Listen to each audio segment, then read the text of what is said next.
তো বন্ধুরা চলে এসেছি আবার একটা রেসিপি নিয়ে। তো এখানে দেখো ফুলকপি আলু কেটে রেখেছি, আর এখানে আছে হচ্ছে রুই মাছ, আর এখানে দেখো আছে আদা অল্প, আর জিরে ধনের গুঁড়ো, আর আছে হচ্ছে কাঁচা লঙ্কা। এটাকে একসাথে পেস্ট করে নেব। আর জিরে ধনের গুঁড়োটা কিন্তু মানে গোটা জিরে গোটা ধনে আমি একটুখানি হালকা করে ভেজে গুঁড়ো করে রেখেছি।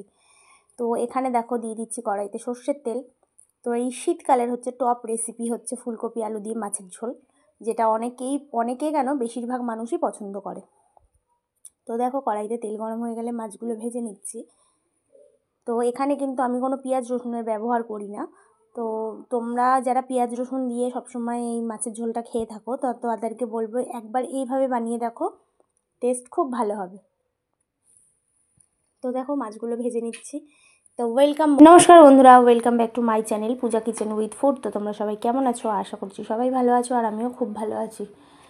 তো দেখো নমস্কার বন্ধুরা, welcome back to my channel Puja kitchen with food. তো তোমরা সবাই কেমন আছো? আশা করছি সবাই ভালো আছো, আর আমিও খুব ভালো আছি। তো দেখো এই মাছ কটা আমি একটু খুব বেশি মানে লাল করে ভাজবো না, একটু হালকা করেই ভাজবো। আর মাছটা না সত্যি বলতে খুব ভালো, মানে খুব টাটকা মাছ ছিল, বোধহয় পুকুরের রুই যেগুলো হয় সেটাই বোধহয় ছিল। তো যাই হোক মাছটা খুব সুন্দর ছিল। তো দেখো এই উল্টে দিলাম। তো বেশি লাল করে একদমই ভাজবো না, একটু হালকা করেই ভাজবো। তো মাছ ভাজা হয়ে গেছে, এবার আমি তুলে নিচ্ছি। তো এইভাবেই বাদ বাকি কটাও একটু ভেজে নেব।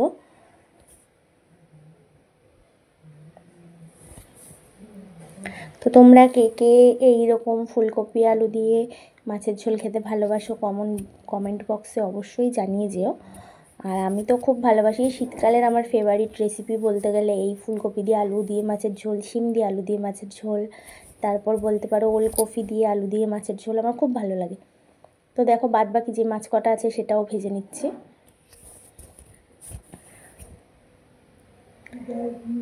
তো 7 পিস না 8 পিস বোধহয় মাছ ছিল টোটাল।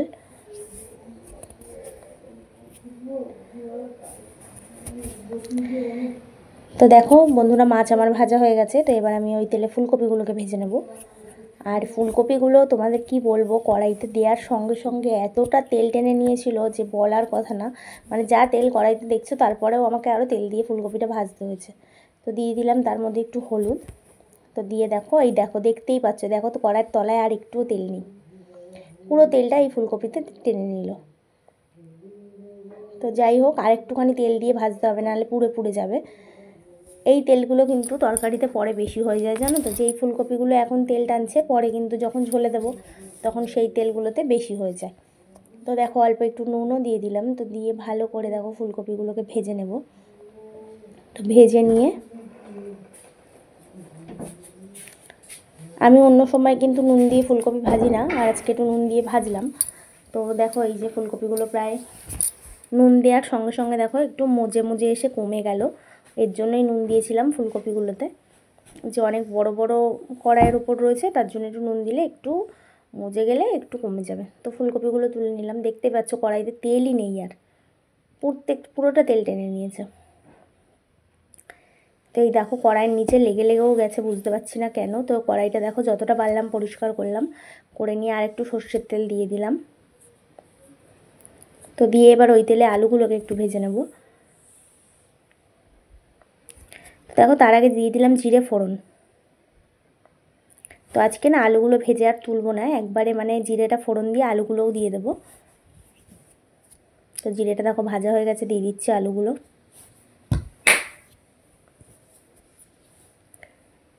তো আলুগুলো দিয়ে মানে অন্য দিন যে আলু ভেজে তুলে রাখি, আজকে তুলিনি, তার একটা কারণ আছে। ফুলকপিতে অত তেল টেনে নিয়েছে, তো আলুতে আমি এই জন্যে একবারে অল্প তেল দিয়ে রান্নাটা করব, কেন তাও তেল বেশি হয়ে যাবে আমি বুঝতে পারছি। তো দেখতে পাচ্ছ আলুটা ভাজা হয়ে গেছে, হালকা হালকা লাল লাল।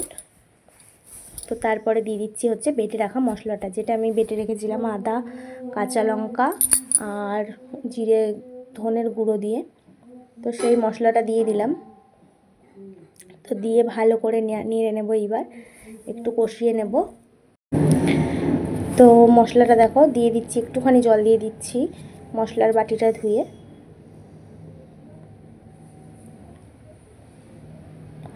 তো দিয়ে দিচ্ছি এবার পরিমাণ মতো নুন, তারপরে দিয়ে দিচ্ছি হলুদ,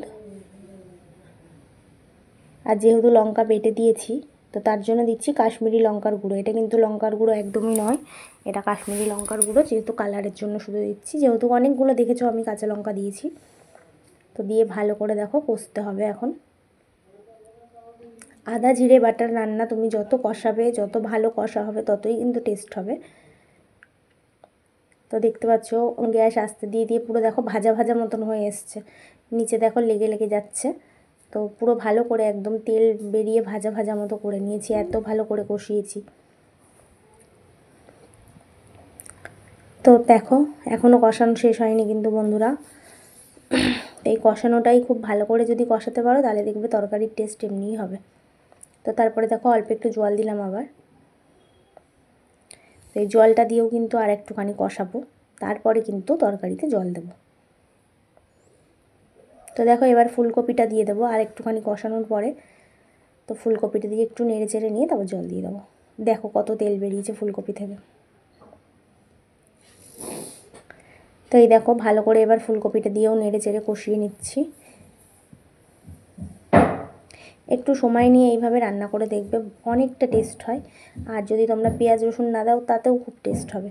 তো দেখো এখানে দেখো অল্প একটু চিনি দিয়ে দিলাম স্বাদ মতো। তো দিয়ে ভালো করে দেখো কষে নিচ্ছি।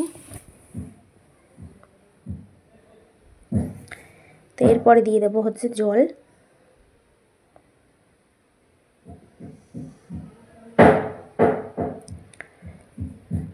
তো এই যে দেখতে পাচ্ছ যতক্ষণ ধরে আমি কষিয়েছি, তোমরাও পারলে একটু সময় নিয়ে এইভাবে একটু ভাজা ভাজা মতন করে কষিয়ে নেবে, তারপরে জলটা দেবে।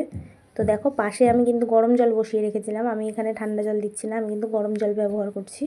তো এই গরম জলটা দিয়ে দিলাম।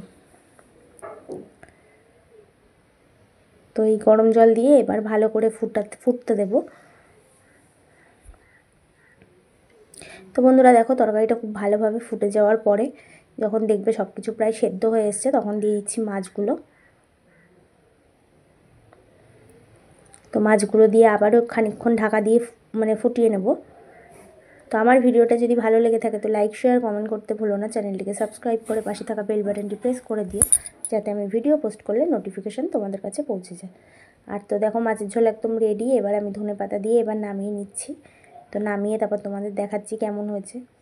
এখানে আর কিচ্ছু দেওয়ার দরকার নেই, দেখতেই পেলে পেঁয়াজ রসুন গরম মশলা কিচ্ছু দিইনি, আর কোনো এক্সট্রা করে কোনো মশলাও দিইনি। আর খুব অল্প মশলায় এইভাবে তোমরা মাছের ঝোল রান্না করে দেখো বন্ধুরা, আমি গ্যারান্টি দিচ্ছি খুব ভালো হবে। তো দেখা হবে আবার একটা নতুন ভিডিওর সাথে। ততক্ষণ সবাই সুস্থ থেকো আর ভালো থেকো।